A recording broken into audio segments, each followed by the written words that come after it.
Na kung saan ang kanyang topic is all about conducting vulnerability and capacity assessment, VCA, and participatory. Okay, our speaker this afternoon is a registered geologist and a licensed professional teacher currently serving as local disaster risk reduction and management officer 2 of the local government unit of Tigaon. He earned his Bachelor of Science in Geology from Partido State University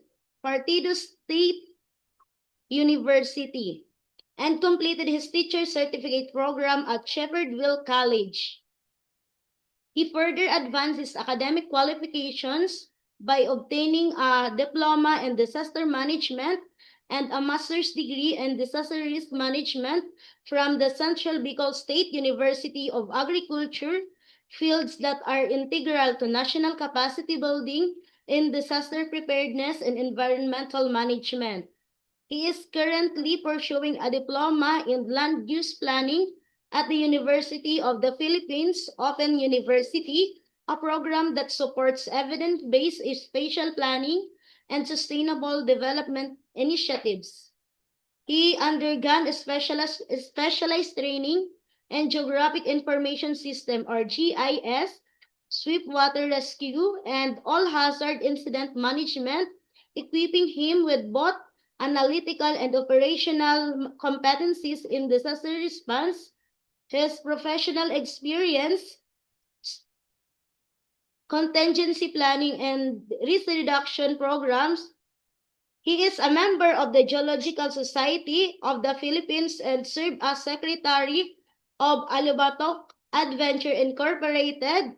Please give a resounding virtual applause to our speaker for today, Mr. Mel Vincent Vince Briones Gombok. Good afternoon po, sir.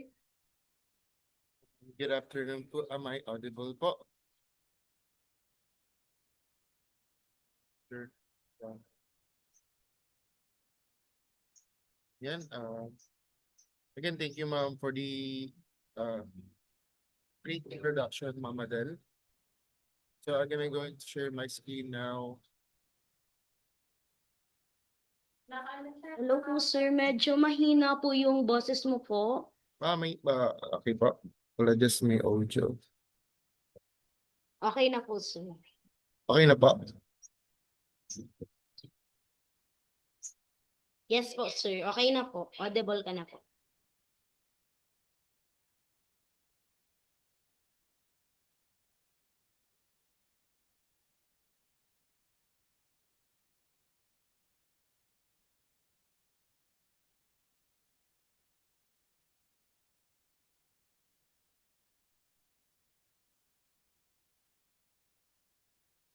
Yan, nakikita na po ba screen ko po? Yes po, sir. So the topic given to me is all about practice, BCA, and participatory hazard mapping.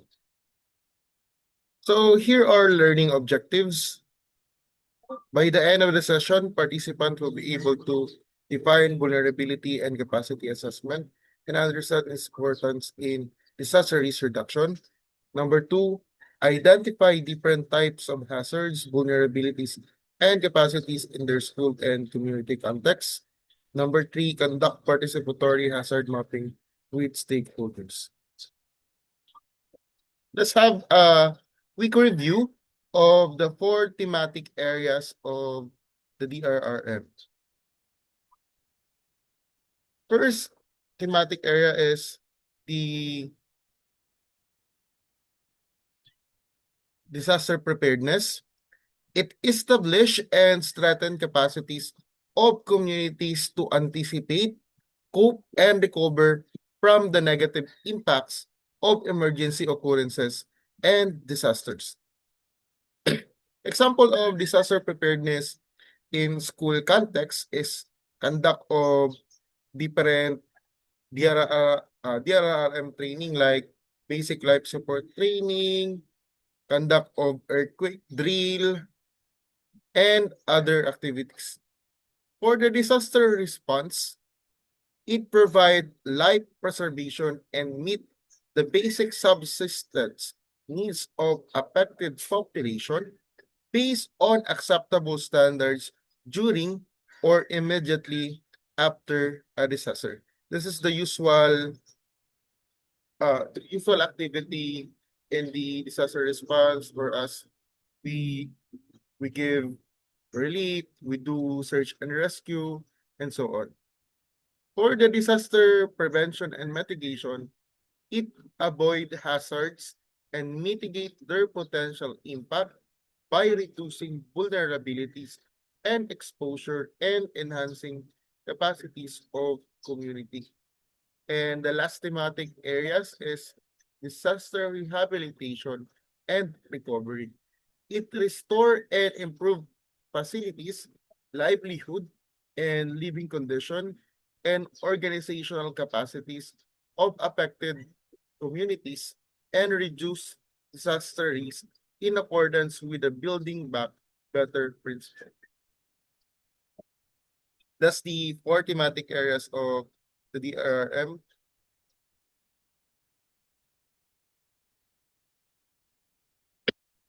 Let's review some of the terminologies.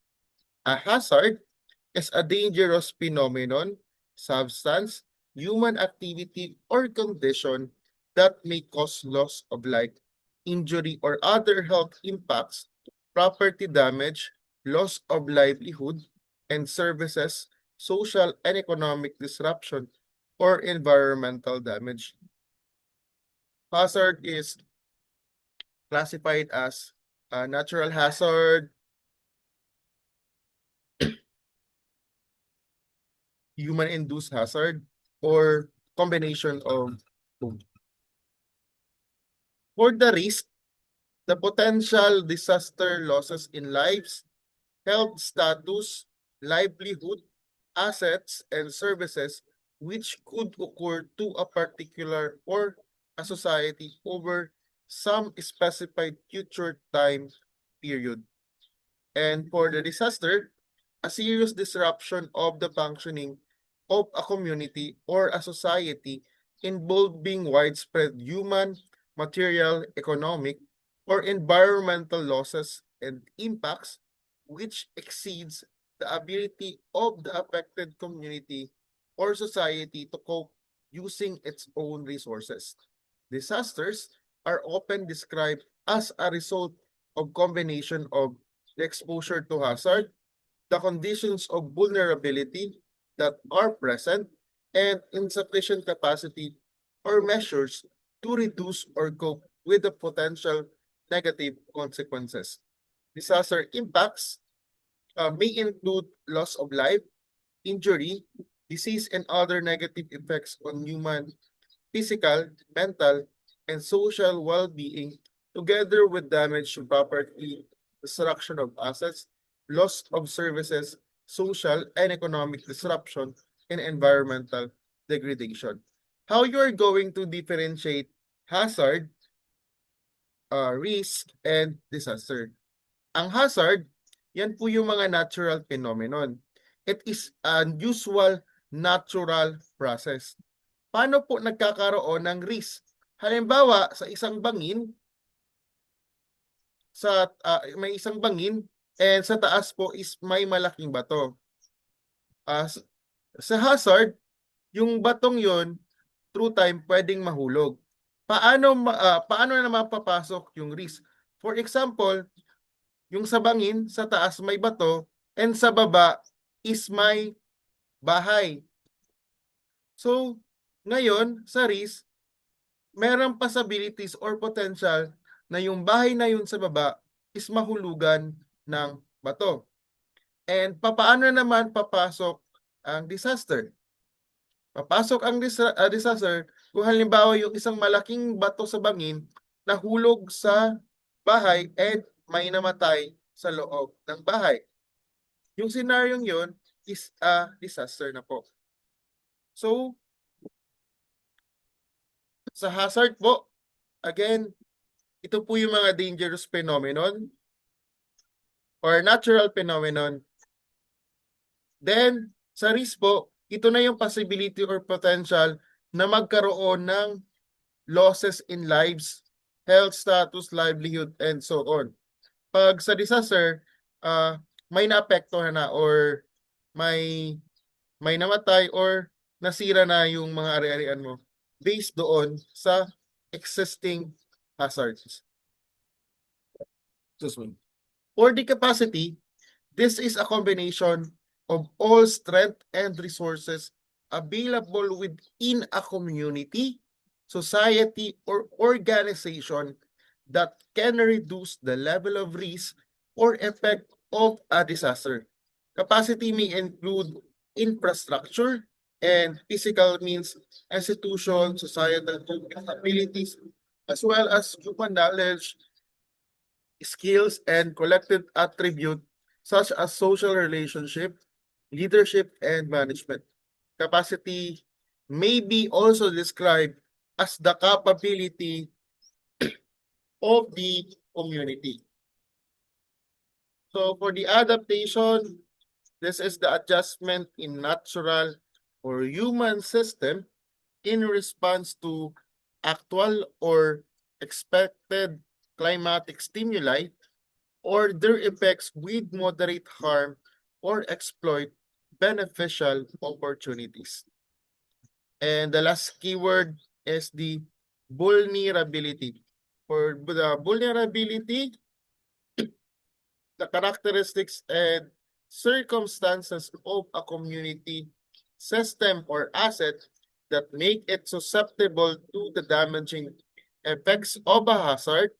Vulnerability may arise from various physical, social, economic, and environmental factors such as poor design and construction of buildings, inadequate protection of assets, lack of public information and awareness, limited official recognition of risk, and preparedness measure in disregard for wise environmental management.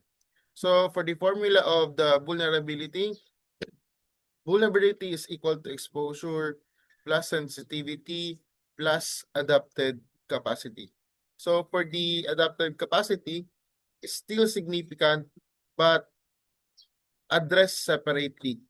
Not part of the vulnerability formula scoring, adapted action taken for assets help reduce exposure or sensitivity. For the VCA, kukulangan sa oras pag nag-conduct yung scoring talaga. So usually naman po sa VRA, sa mga LGUs, may mga data naman po yan. Lalong-lalo na kung yung LGU is tapos na mag-conduct ng CIDRA or Climate and Disaster Risk Assessment. So we will proceed with the school DRRM. This is part of the VCA. In a school setting, this is based on the DepEd School DRRM manual. For the school DRRM, step 1, know your risk. To know your risk, guys, the knowing and understanding of risk which may affect the learners and teacher. Based on the DepEd, for the student lead watching and hazard mapping, there is a checklist that you are required to do if you are in DepEd. For the letter B, the use of community hazard map. For the letter C, building inspection including fire safety. For the letter D, basic education profile. For the letter E, school risk assessment. For the student lead watching and hazard mapping, before, I think this is 2023, the DepEd use an apps via phone, but I don't know right now. I think it's not, di na siya accessible ngayon. So if the software is not available, we can use the traditional method using the checklist based on the DepEd order number 23 series of 2023. Usually when I was a teacher, public high school teacher, first day pa lang ng klase, ginagawa na namin yung student lead school watching and hazard mapping.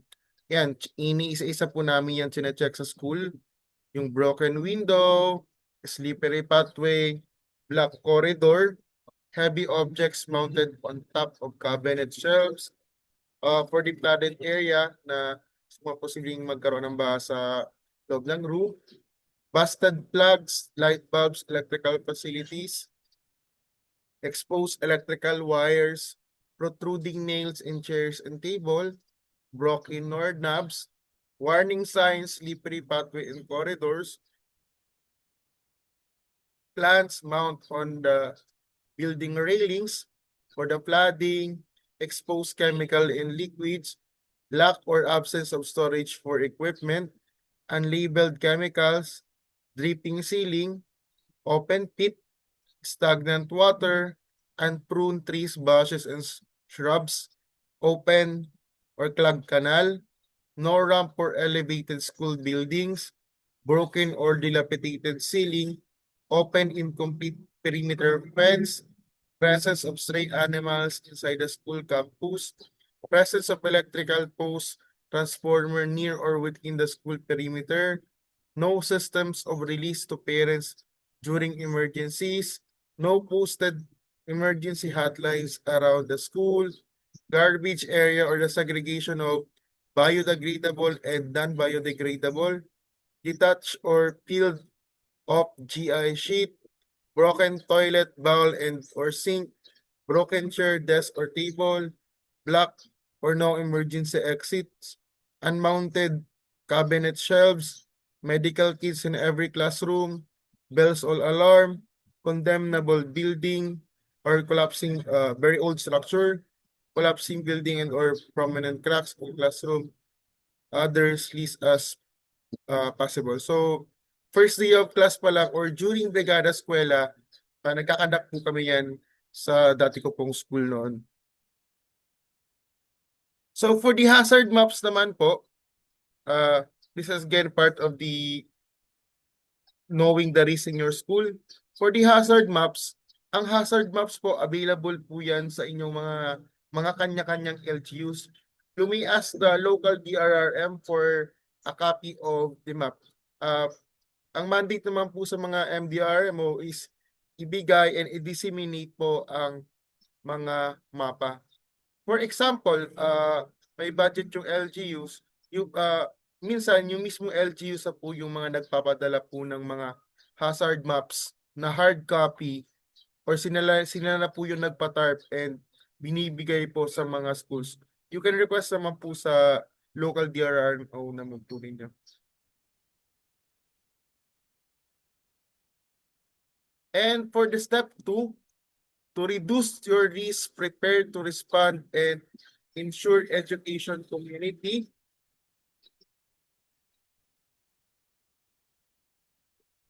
This step involved the formulation of strategy, addressing identified risks, and establishment of protocols, which will be implemented before and during disaster, including ensuring education community. So, integration of DRRM in the school improvement plan. The DRRM should be incorporated or existence in the school improvement plan. For the letter B, set up the school DRRM team. For the school DRRM team, sa practice po namin kasi sa dati kong school is meron po kaming school DRRM at the teacher's level. At the same time, may version din po kami noon sa student level. And for the Brigada Eskwela, school safety and preparedness checklist, early warning system, scan and upload documents and instructional materials to available pre-online facilities. Example, yung mga mahalagang school file like yung mga Form 137 or the SF form ng mga bata. You can scan the document, update and post emergency hotlines, establish a school reunification plan, education continuity plan, identification of temporary learning spaces and resumption strategies, evacuation protocols including evacuation procedures for elderly, young children, and persons with disability, continuously conduct multi-hazard drill and evacuation procedures, and the last one is family preparedness plan. Yung sa dati ko pong school, from quarter to quarter till now po, nagkakandak po kami ng training po sa mga bata and sa mga teachers po. So, dun po sa school na dati kong tinuturuan, pag may mga accidents po, incidents sa loob po ng school nila, bihira po sila tumawag sa amin na like asking for ambulance kasi sa loob pa lang po ng school, nabibigyan na po nila ng first aid. Unlike yung mga nearby school sa amin na wala po mga school DRRM team, palagi po silang tumatawag ng ambulance po sa amin para magbigay ng first aid. Kasi takot pag minsan yung mga teachers na maglapat ng first aid. So, ang kagandahan pag may school DRRM team within the school, pag may mga, halimbawa, may nadulas and so on, nabibigyan po agad ng immediate first aid po. And at the same time po sa mga school events po nila, may nag-duty na din po sa kanila na first aider or responder po sa loob po mismo ng kanilang school. So maganda po yung practice. Here is the task for the school DRRM. For the school DRRM, hindi lang po siya assigned sa inyong SDRMC coordinator. It should be dapat po lahat involved sa school DRRM team. For the preparedness, spearhead the implementation of prevention, mitigation, and preparedness activities. Kadalasan po, nagkakandak po every quarter ng earthquake and fire drill po sa loob po ng school. Ensure that safety and preparedness checklist is posted in conspicuous places in the school. Maintain, update, and post-emergency hotline numbers. May dun po sa dati kong school na tinuturuan, lahat po ng classroom may nakapost pong emergency hotline numbers. Para po if in case may emergency, madali pong tumawag. Maintain and update the directory of school personnel. Engage parents and the community in conducting safety and preparedness activities. Ensure that students and school personnel receive proper orientation on the risks within the school and community. Prepare and post evacuation plans and safety signages among all school building premises.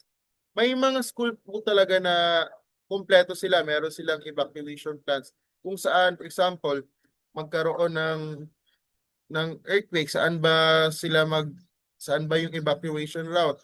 Or saan ba lalabas yung mga bata pag nasa loob ng classroom?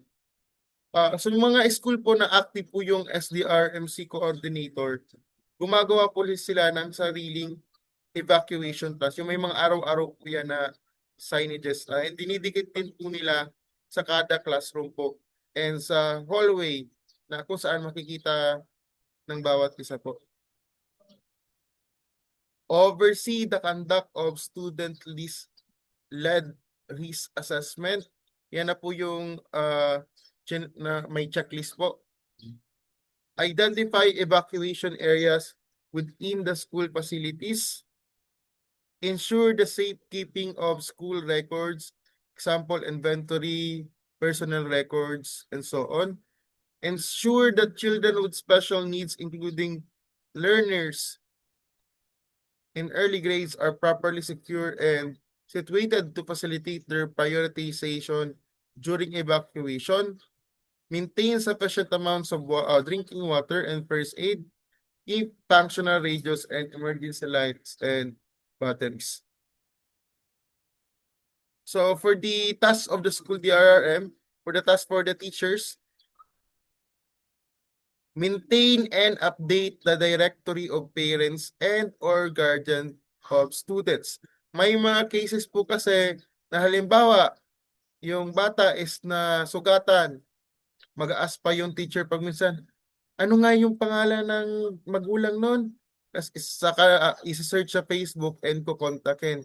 Ang dapat po is may direct contact po tayo sa magulang ng bata. Wag kung magtatanong pa tayo kung anong name ng magulang, saka pa lang natin i-search. So, as much as possible po, pag may mga incidents sa school, madali po natin ma-inform yung magulang ng bata po. Ensure the safekeeping of student records like grades and birth certificate and so on. Maintain supply of teaching materials like Manila paper, marking, crayons, and bond papers. For the response phase naman, prepare the school for possible use as evacuation center.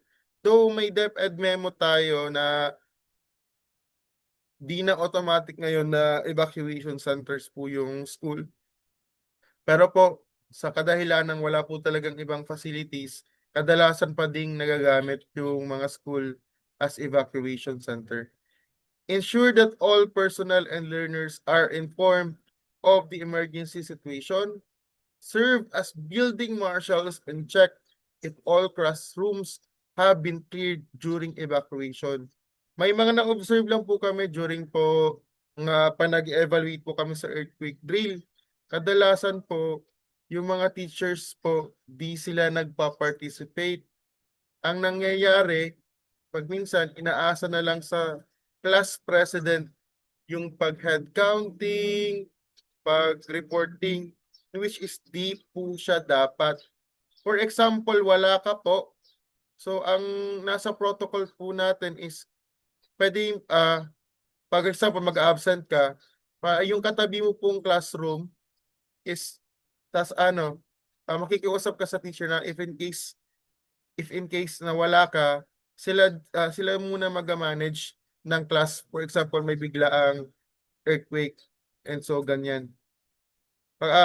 Na-observe pa kasi po namin sa mga drills, yung iba po mga teachers, di po nagpa-participate. So, which is incorrect po. Ang nakalagay po sa school DRM manual natin, mispong si teacher po ang magiging building marshal. Coordinate with concerned government agencies, offices on any needed assistance for emergency. Ang concerned government agencies po palagi pag mga may emergencies is MDRRMO, Bureau of Fire, and PNP po. Ensure that all advisors have accounted all their students during evacuation. Remind all advisors to conduct a debriefing session for students. Facilitate the debriefing sessions for teachers. Establish temporary learning spaces. Facilitate the immediate resumption of classes. Provide immediate medical support. Assist the school head or ERMC coordinator in collector reader 1 and reader 2, and communicate the needs to external stakeholder. All advisors should have a body, preferably the nearby classroom.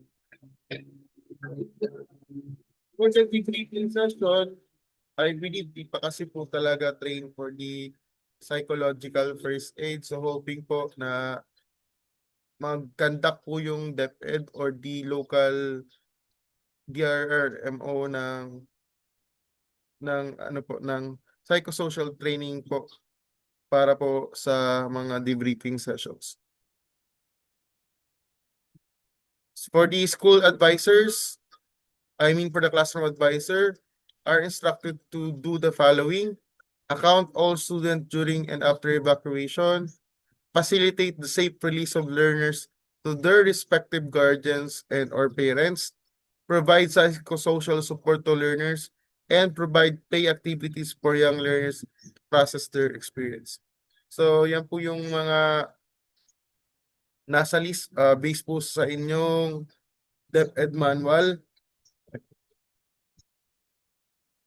For the safe learning facilities po,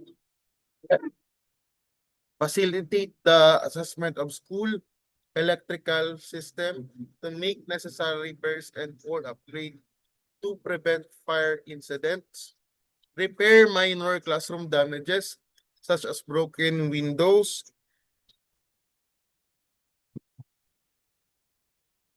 doors, blackboards, roofs, and others.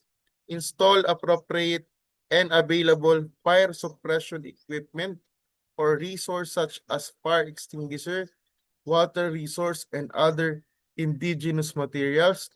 Make sure that corridors and pathways are unobstructed and that all sharp protruding objects which may cause harm to students are removed. Clean and clear drainage to prevent clogging, cover drainage canals, and provide necessary warnings. Number 6, cordon off and post safety signage for ongoing construction, unfinished damage, and condemned buildings. Number 7, secure cabinets and drawers and ensure that heavy objects are below head level. Post safety measures in laboratories and workshop. Prune trees to avoid entanglements. For the school disaster management, post a directory of emergency contact numbers of relevant government agencies and offices in various areas of the school. Establish early warning mechanism and inform all students and personnel on this. Equip school with first aid kits, flashlights, megaphones, and other necessary supplies that may be needed in times of emergencies. Ensure that these items can be easily located and accessed. Number 3, identify alternative sources and or maintain supply of drinking water within the school. Ensure the student, teachers, and personnel have identification cards with relevant information. Create database of student and their family contact details. Secure vital school records and store in safe location. Number 7, coordinate with barangay official on pedestrian safety for student. Number 8, document accident experience by students and personnel within the school to improve prevention and mitigation measure. Prepare evacuation or exit plan and directional signages on every floor of the building.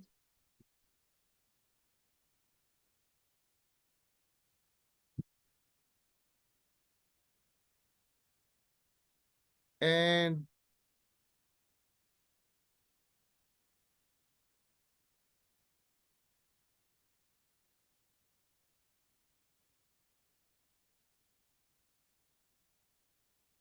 identify evacuation areas and classrooms that can be used as temporary shelters. For the early warning systems, usually informations are posted in the Facebook account of your local PRRM office. For example, in the municipality of Tigaon, yung mga updates po patungkol po sa heat index, paparating na bagyo, lahat po yan nakapost sa aming Facebook page po. For the local level po, for the municipal level, based po sa requirements sa amin ng Office of Civil Defense, so required po kami magkaroon ng Facebook account na kung saan yung cover photos po namin is yung emergency hotline numbers po. And then dyan din po kami nagpo-post sa mga IEC materials and mga early warnings po. For the landslide, liquefaction, and other geological hazards, may nagpo-post din po ang Mines and Geosciences Bureau. So you can also visit their website po. And then for the weather po, pinaka-reliable pa din is yung ating sariling weather agencies, the PAG-ASA or the Philippine Atmospheric, Geophysical, and Astronomical Service Administration. Meron din po silang Facebook page. So as much as possible po, kung mag-share po kayo ng information na related sa weather, mas okay po and reliable pa din pag galing po sa DOST PAG-ASA. For the volcanoes po and earthquakes, ang only reliable source lang po dito sa atin sa Pilipinas is the PBOX DOST.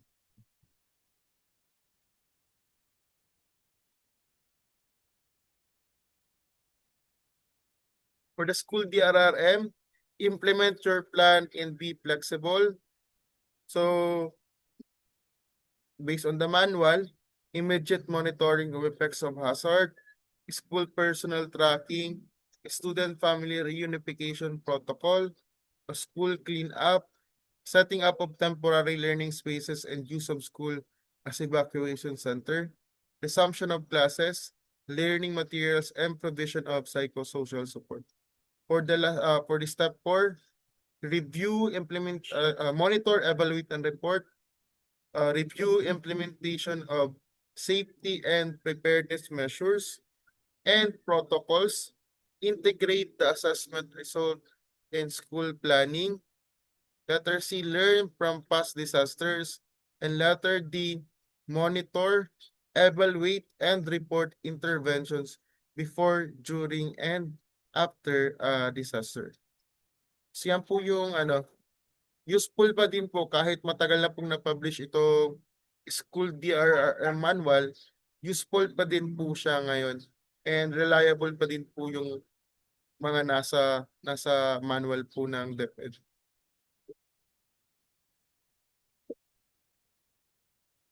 For the for the VCA, we usually rely din po ngayon sa Geographic Information System.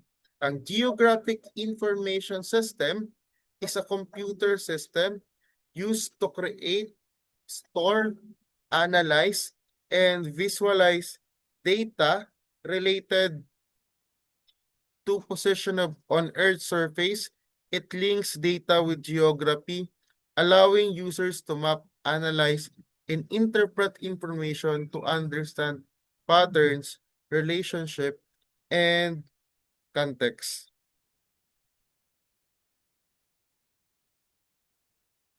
So, ang pinaka-usually po na ginagamit natin na software na incorporated po sa GIS is through the use po of Google Earth.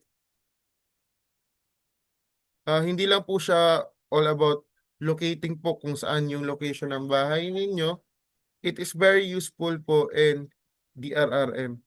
For the Geographic Information System, the system of GIS is a framework for gathering, managing, and analyzing spatial data.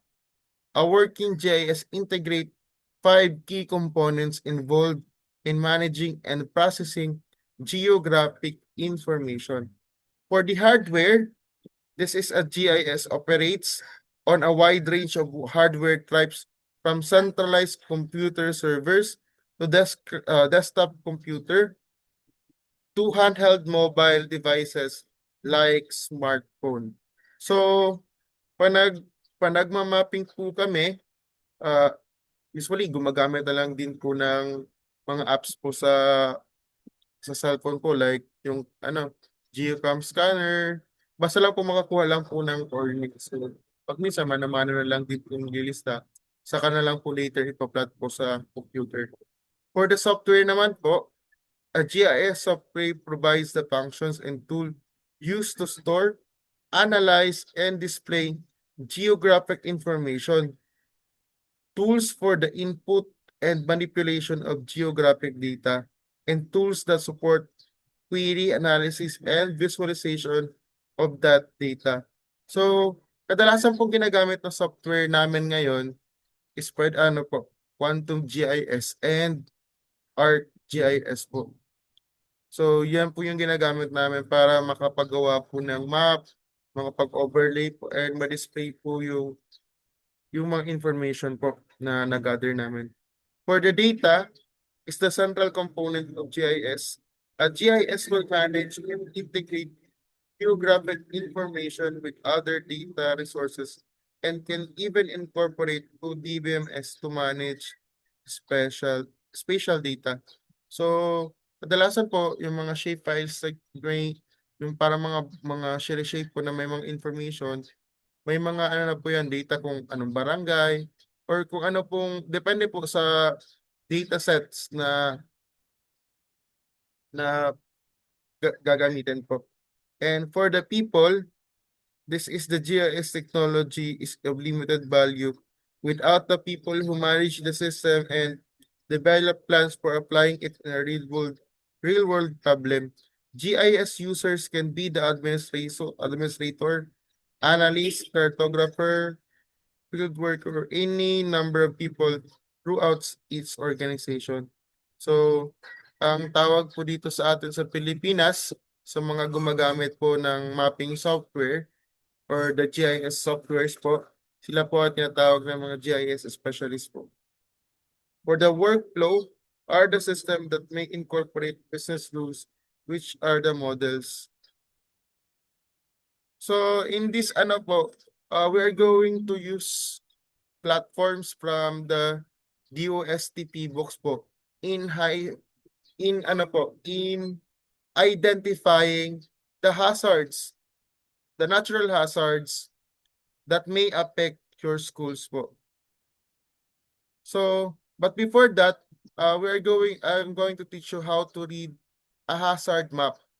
So first, you need to read the title and the type of the hazard, check the legend, locate your area, identify hazard zone, look for critical features on the map, analyze exposure and vulnerability, identify safe areas in evacuation route. This is sample po of a hazard map. For the title, this is the title po, the landslide susceptibility map of the municipality of Tigaon. Scale is 1 is to 50,013. The coordinate system used, Universal Transverse Mercator. Dito po sa legend, ang titingnan po ninyo kung ano po yung color coding niya and kung ano yung nakalagay na equivalent. And for the map symbols, pag black, road daw. Pag pag blue is river. And for the line, that's the contour line. Ayan po yung map namin. Dito kadalasan po sa hazard map, di po kasi natin makikita yung mga population areas. Pero kung risk map po ito, na-overlay po yung mga populated areas. Makikita natin kung saan po mismo yung areas yung exposed po sa hazard or kung may mga apektuhan po na tao sa lugar na yon. So, sa baba din, we can observe also the explanation. So, in this map po, this is a landslide susceptibility map. And to know your coordinates po, pwede po kayong gumamit ng Google Earth. Then, click po ninyo yung parang center doon para ma-plot po kung saan ang location na. And, ipa-plot na lang po ninyo dito sa inyong hazard map kung nakamano-mano po tayo. So, pag ganito po, kailangan po natin ng ruler para po ma-plot po yung exact location na minamap na gusto po ninyong tingnan. This is also example po sa flood hazard map. Yan po yung title, yung legend po, and explanations po sa baba. So, proceed po tayo sa pag-download po ng mga hazard maps. Sa PBox po, pwede po tayo maka-download ng mga maps. Depende po sa location po niyan. So, exit ko po muna yung tab para makita po natin kung paano gamitin yung website ng PBox po. Which is useful po sa hazard identification po sa inyong mga schools.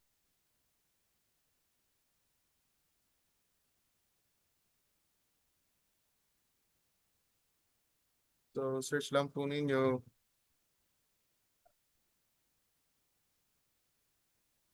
PBox.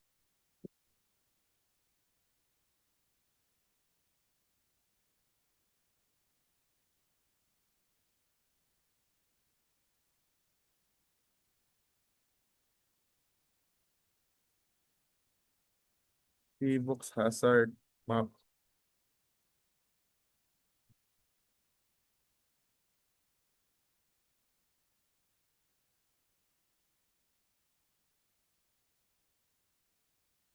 Ito po, pag na-search na po ninyo, click lang po ninyo itong ng link. Then, lalabas po yung website. For example po, province, select po natin is medyo nag-loading lang, mabagal internet ko.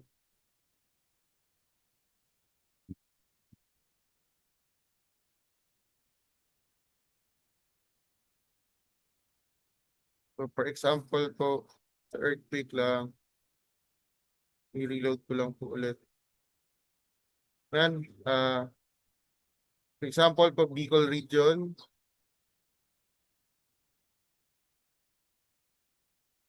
province, Camarines Sur. Pwede na po natin i-click.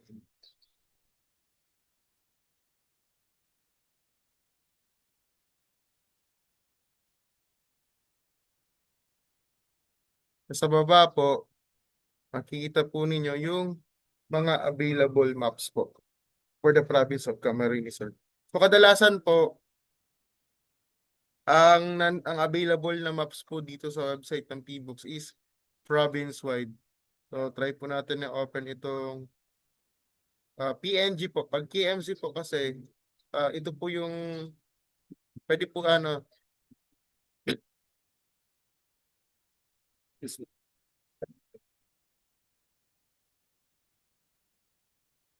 for KMC po, pwede po natin siya open sa Google Earth po or sa any GIS software po. So, yung PNG po, para makita natin yung mismo map. Kasi pag automatic po yan mag-download, then lalabas na po yung map na ano po, na clinic po natin. So, yan po, mag-display na po yan.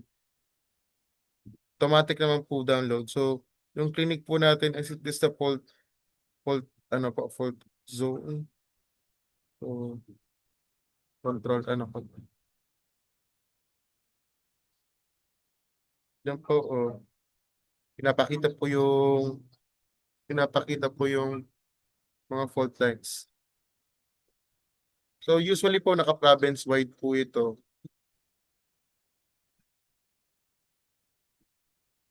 Then, for the tsunami, meron din po silang map. Automatic po siyang download pag clinic po natin. Yan, makikita po yung mga tsunami areas. Na, so, ginagawa po namin pag sa office, sample, gagawa po kami ng tsunami hazard map. Ito pong may mga kulay na po yan, tinitrace po namin yan kung wala pong available na shapefiles. So usually naman po yung mga hazard maps, available naman po yan sa inyong local DRRMO office. Yan po, para makapagkuha po tayo ng earthquake and volcano related maps. Pwede lang po natin sila i-select all. Then submit.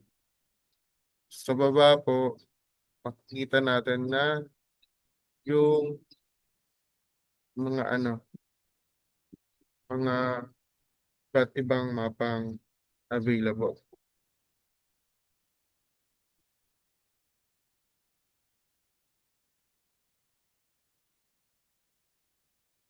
So, dito naman po tayo sa Hazard Hunter PH. So, search lang po natin sa internet.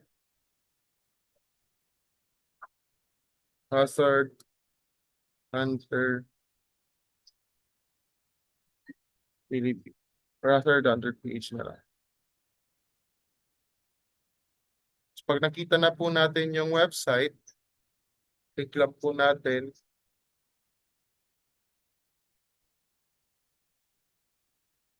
Tapos ito po. pwede na po tayo mag-conduct ng hazard assessment po. So, pwede po natin mag-use ng current location. Basta make sure lang po naka-on po yung GPS po ninyo. Pwede din po ninyo itong i-try po sa inyong mga mobile phone po. Tapos pag-click po natin yung choose current location,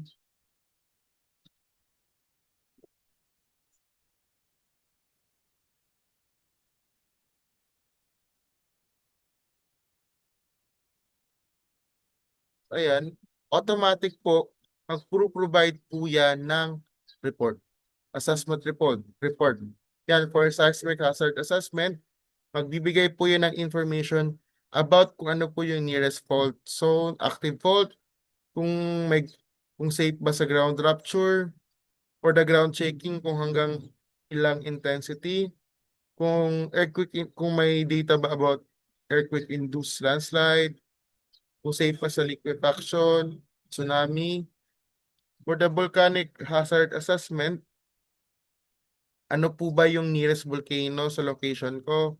Yan, pinapakita din yung nearest active volcano. And kung ano din yung nearest potentially active volcano, dinidisplay din po yan dito. For the lahar, ashfall, yan, sa base sa location ko, prone and susceptible. For the nearest and active volcano, northwest of Masaraga. For the hydrometeorological hazard,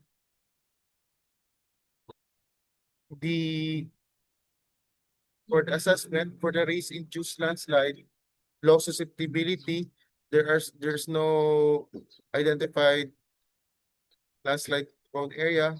For the storm surge, data are being updated. Pag ganyan pong data are being updated, dalawa lang ibig pong sabihin. Either wala po talaga or di pa nakapag-update si Pag-asa.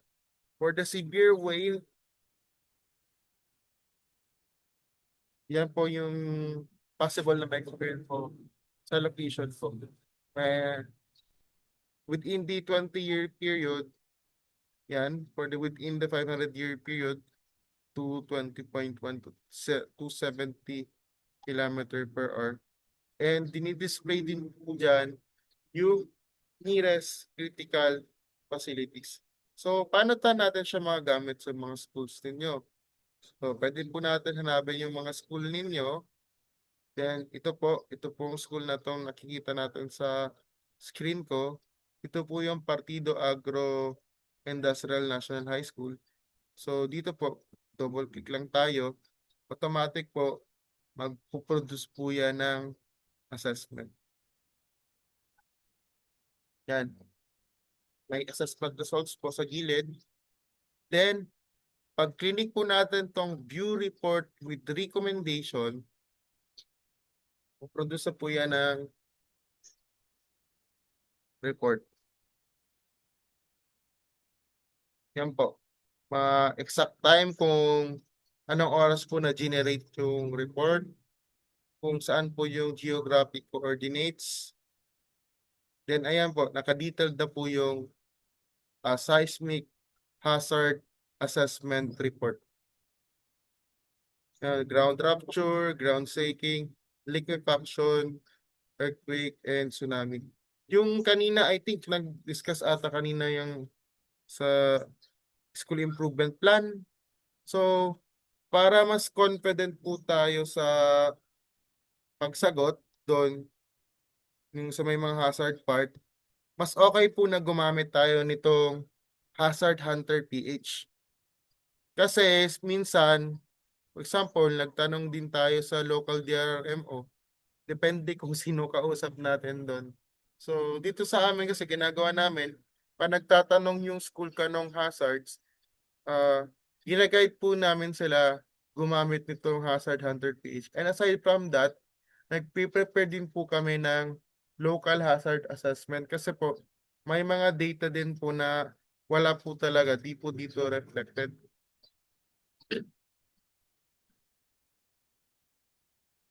So ayan, pwede po natin siyang i-download, pwede din po natin i-print po yung report. Ang kagandahan po ng Hazard Hunter PH, is kompleto na po yung mga hazard like sa earthquake, pati din po sa volcano, pati din po sa hydrometeorological hazards po. Madali lang po siyang gamitin and user-friendly. As dito po, dinidisplay din po yung mga nearest critical facilities. So, yan po. Base po sa Google Map. So, you can try naman po ngayon sa inyong mga phone or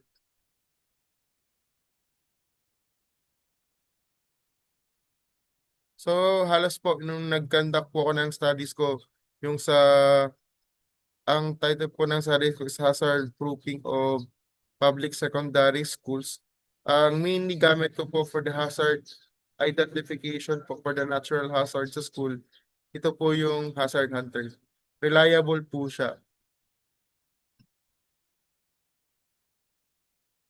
Then, another website na naman po na applying GIS technologies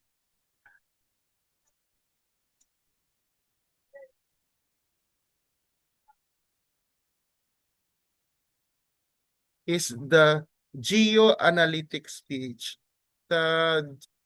Proceed po tayo dito sa GeoAnalytics PH. Bali, search lang po natin talaga sa internet. Ang kagandahan po sa GeoAnalytics, pwede po natin i-analyze po yung up to barangay level.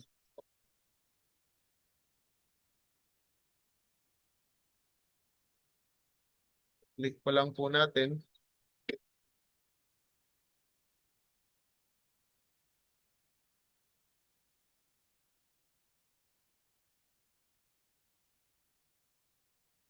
Yan po. So, kadalasan lang po nagkakaroon dito ng account yung mga MDR mo na may training. Then, for the GeoAnalytics PH, i-input po natin yung location ninyo.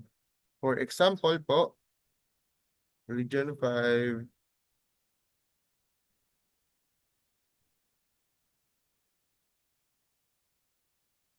Province Camarines Sur, Municipality Tigaon. Ipa-plot lang po natin yung landslide prone area po namin dito na barangay.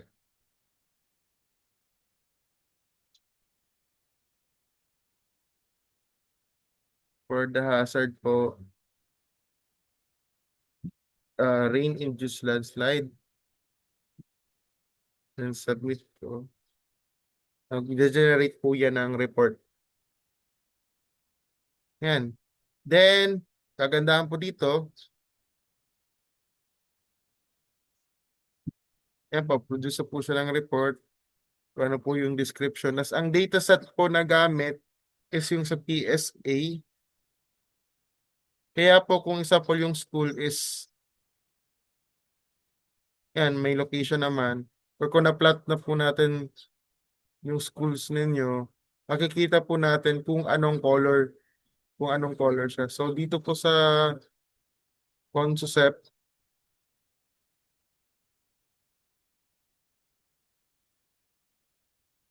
ito po yung tribal community doon. Nandito po yung Concept Elementary School. Naka-moderate susceptibility po siya. So depende po yan sa hazard na hahanapin natin.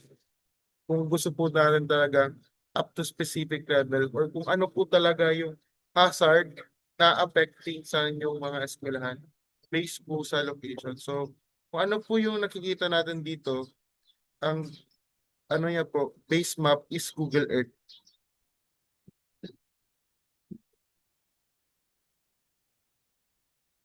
Then, for example, ang hinahanap ko po is for in case po magkaroon po ng volcanic eruption. So, for the pyroclastic flow po, titignan po natin yung exposure data sets. Produce ulit po yan ng report. Yan po nakalagay red, high. So, buong barangay po is prone to pyroclastic flow. Tapos for example, siyempre upland ito. Titingnan natin kung posible ba magkaroon ng flood. Tingnan natin kung anong lalabas.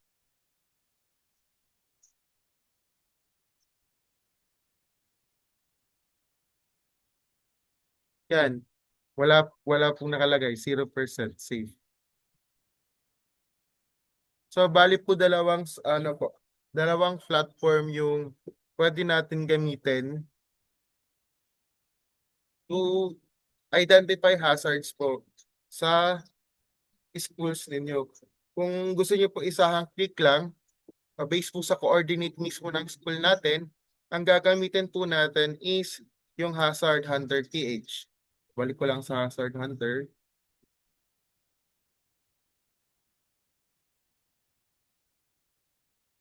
Kung gusto natin mismo makita yung kung ano siya, kung moderate, low, or high, pupunta po tayo sa Geo Analytics PH po. Kapag sa Hazard Hunter, ano lang, click lang po ninyo yung location ng school ninyo, mag-generate na po yan ng reports. Sa Geo Analytics naman, i-search po ninyo yung barangay and kung ano pong hazard specific ang kailangan po ninyo.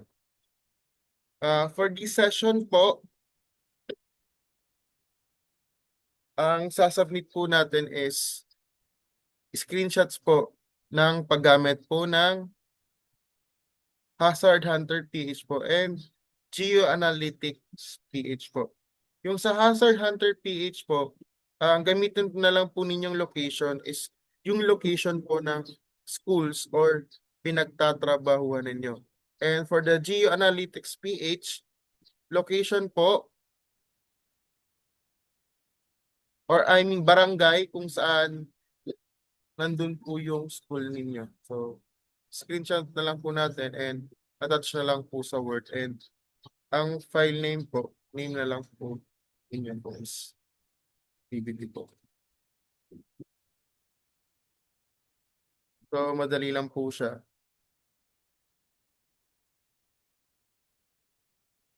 At least po dito, mas madali po nating maintindihan and ma-identify kung ano-ano mga hazards ang pwedeng makaapekto sa location, based po sa location po ninyo.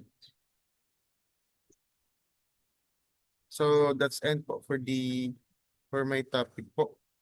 Kung sa ano pala, yung mga data po pala nawala dito, kung ang LGU po ninyo is tapos na ng kanilang SIDRA, makikita po yan sa SIDRA specific kung ano ang mga hazard ang nasa per zone, per location po. So, pwede po ninyo yan hingin po sa MPRMO or sa MPDC. So, that ends po for my presentations po.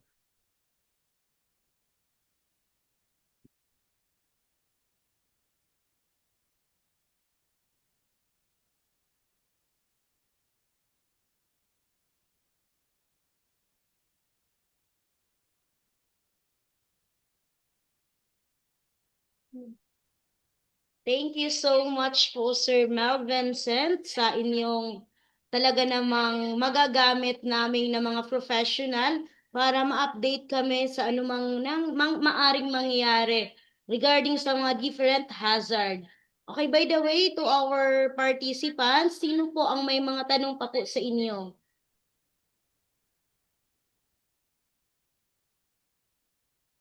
Sa mga may tanong po, feel free po na ano lang po dito sa ating chat box.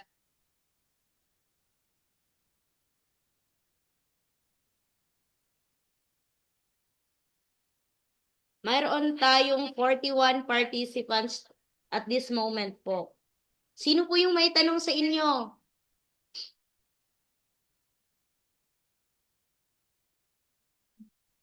May tanong pa po ba?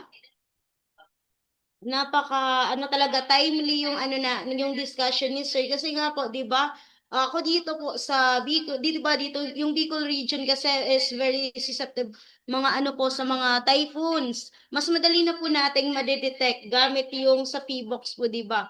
Malalaman na kaagad natin yung mga sa hazard.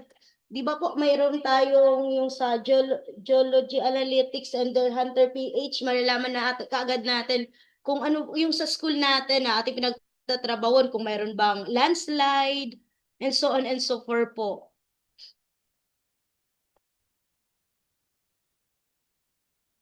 Parang walang tanong, sir. Again, ah,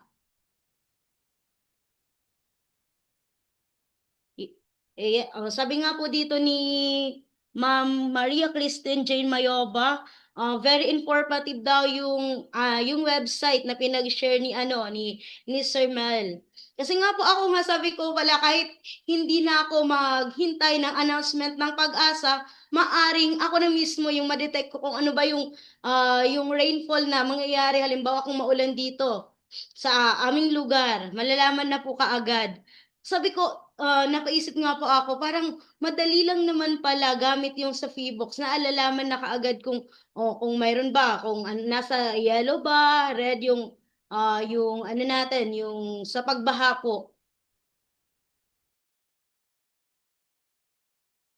Sino pa po ang may tanong? Mukhang wala na po ata. Thank you so much po, Sir Mel, again sa ating mga participants. Ay, mayroong tanong dito galing po kay Sir Ryan Aragon. According kay Sir, ito po yung tanong ni Sir Ryan. What are the limitation of the hazard mapping technology and tools, and how can this be enhanced? Yung sa Hazard Hunter po ng T-Box and Geoanalytics, may mga location po kasi hindi nasasama kasi kung halimbawa po wala pong available na historical data or kung hindi po nakikita via satellite image, for example, yung meron palang mga creek pero di nakikita sa satellite image, and pwede din po natin yan ma-verify yung record sa local government. So ang ginagawa namin po sa LGU, kasi alam po talaga namin na may limitation yung platform, uh, ini-extract po namin yung data from the Hazard Hunter, then gumagawa po kami ng local risk map. And pagkagawa po ng local risk map, yung mga hindi po na-cover na area, dinadagdag na lamang po namin sa aming local risk map. And sometimes po, may example, yung school, wala sa hazard prone area, pero alam po natin na may history na po ito ng baha or nagkaroon ng flash flood, pwede po natin yan incorporate sa local risk map po. So for the mapping naman po, kasi for the DepEd, hindi hirap po yung mga GIS specialist natin na gumagawa po ng mapa. Pwede naman po tayo magpatulong po sa local government unit na malapit kung paano ma-enhance or kung paano mailagay po siya sa mapa. So, may mga schools din po na lumalapit sa amin kung paano nga magpagawa po ng ganitong maps. So, hanggang kaya po ng team namin, tinutulungan naman po namin.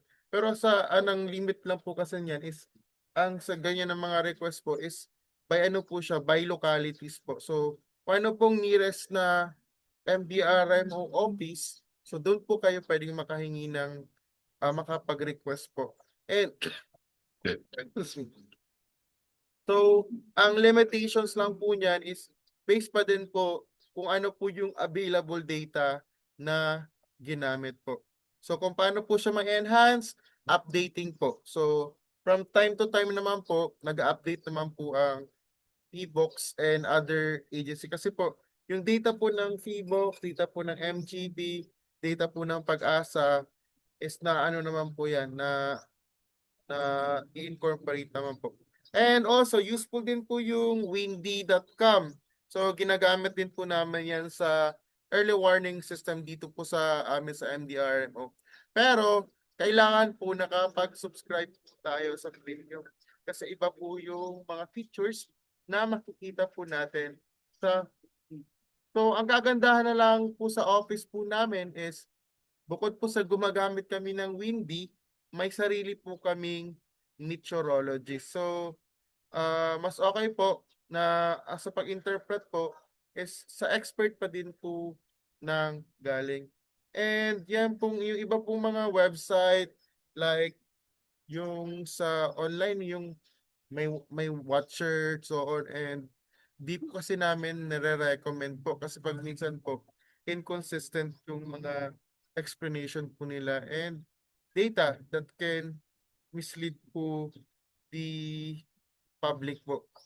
Marami po yung ano, yung may something watch pa yung name sa Facebook. Di po talaga namin recommend.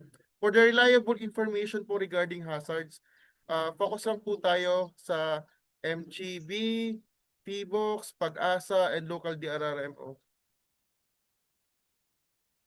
Yes po, it's useful po in ano, the hazard hunter in juris po. Useful po talaga yan sa DRRM class po. And kung makakuha pa kayo ng local risk map sa inyong mga MDRMO, mas okay po. Kasi yung iba pong ano po, di natin makikita sa Hazard Hunter kasi may mga local risk map din pong available yung LGU. Pero mind you, yung local risk map ng LGU, nakabase din po yan sa data na galing sa Hazard Hunter PH po and sa Georisk. Kasi po, yung mga data ginamit po sa mga platforms na yan, galing din po sa iba't ibang ahensya ng gobyerno po like MGB, Pag-asa, and so on po.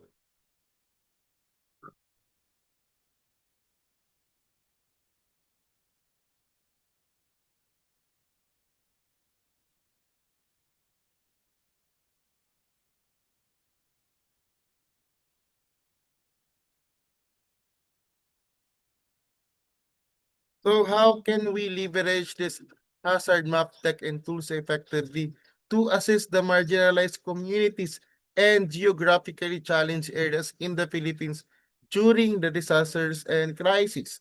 So kami dito sa Camarines Sur, di na po namin hinihintay na magkaroon po ng disaster. So ang tasking po namin dito, hanggang may pagkakataon po, kandak lang po kami ng kandak ng IEC.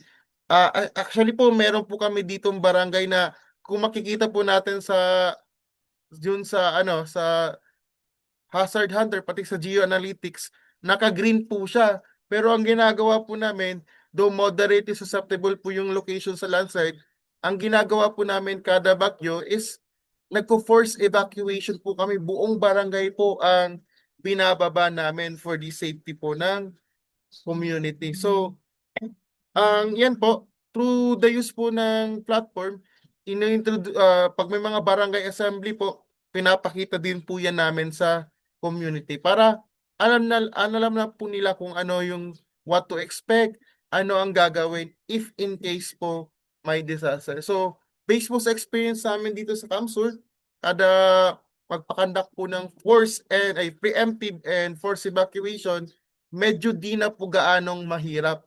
Unlike before na hesitant yung community kasi madami silang question, madaming pag-aalinlangan. Pero once po naman na maintindihan ng community yung possible, yung hazard, so di na po sila kumokontra, sumusunod naman po.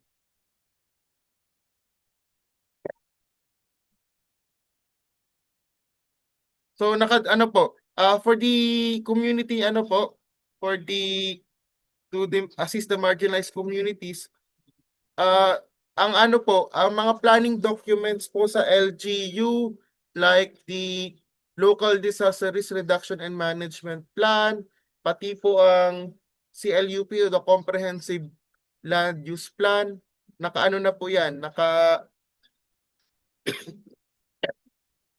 naka-risk inform na po yan. So, ini-incorporate na po yung DRRM. So, ano po yung mga government infrastructures and so on, dapat po, excuse me, kung ano po yung mga incoming projects and so on in program, dapat po, pasok po siya or swak sa, base po sa result ng CDP or the Comprehensive Development Plan na naka-risk inform. So, kung ang project po is ilalagay sa isang hazard prone area, for sure po, di po yan ma-approve.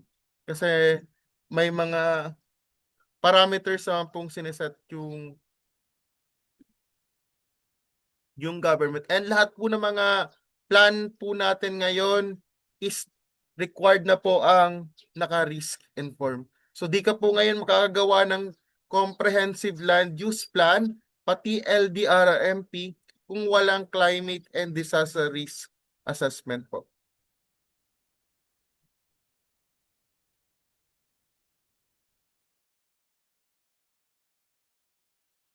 Thank you so much, sir.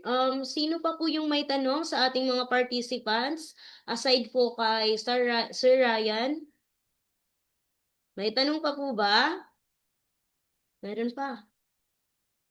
Ay, okay. Thank you daw po, sir. According to Sir Ryan. Okay po. Regarding po kanina pala, doon sa nabanggit ni Sir Mel na output na gagawin ng ating mga participants, mayroon tayong dalawang output po yun, di ba, sir?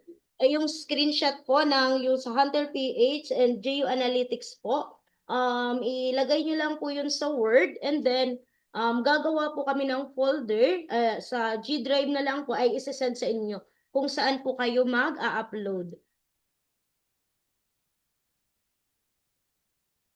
Yung mga hindi po you can visit naman po the website po anytime po. So, visit na lang po natin Hazard Hunter PH and Geoanalytics PH po. Search na lang po natin sa Google, then explore na lang po natin. And as much as possible, yung ipa-plot po ninyo doon is mismong yung location ng school ninyo or location ng workplace po natin.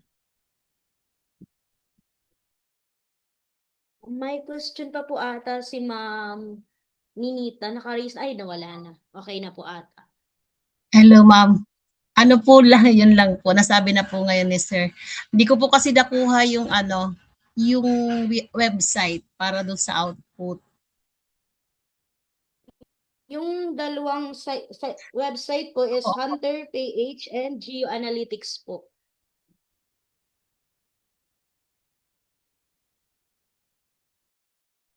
Thank you po. Nakuha ko na po.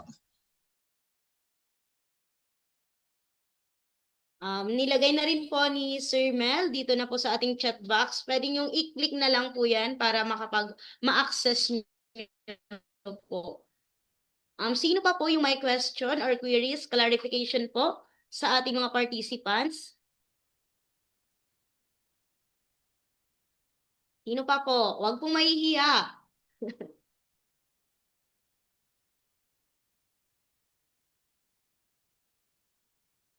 Okay, sa tingin ko, wala na po. Para makapag-continue po tayo. Sino pa po yung may tanong? Clarifications?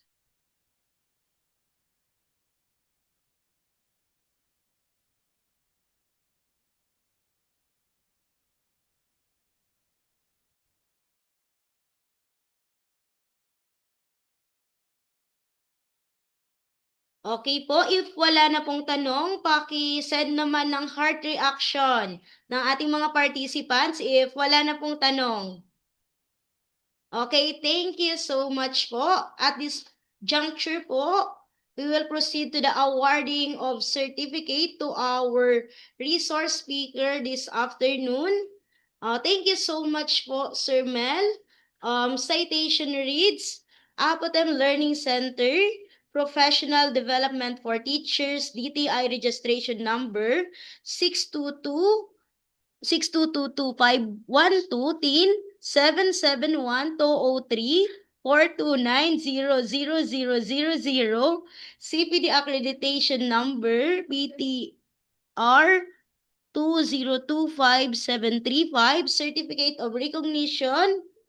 This certified that Sir Mel Vincent Bigombok, MSDRM, LDRRM2, Municipal Disaster Risk Reduction Management Office, Local Government Unit of Tigaon, Camarines Sur, served as resource speaker in the training program, Resilient Roots, Integrating Climate Change Adaptation and Disaster Risk reduction in learning environment held via Zoom on March 28, 2026 with 24 training hours recognized for continuous professional development under the pedagogy and leadership domains. This program has been approved by the Council for Professional Teachers of the Professional Regulation Commission or the PRC, accredited under number PTR 202573512343 and awarded 10 CPD units, signed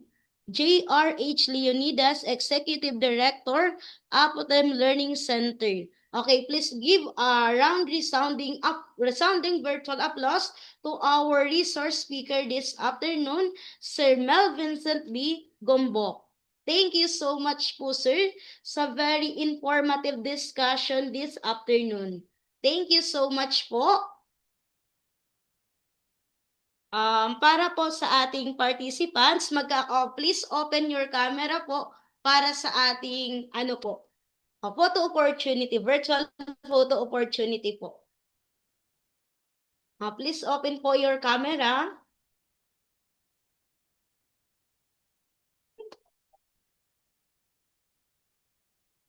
Okay, heart shape tayo. Ganito po. Lahat ng participants. Okay, ready po? 1, 2, 3, smile. Okay, thank you so much po sa ating speakers and of course to all the participants this webinar. Okay, sana talaga naman para sa akin magagamit talaga po natin sa ating sa pang-araw-araw kasi hindi natin mapipredict kung ano man yung pwedeng mangyari lalo na especially lalong-lalo na sa typhoon, 'di ba po? Ang Philippines ay masyadong tayo sa mga typhoons and different calamity, yung mga natural disasters.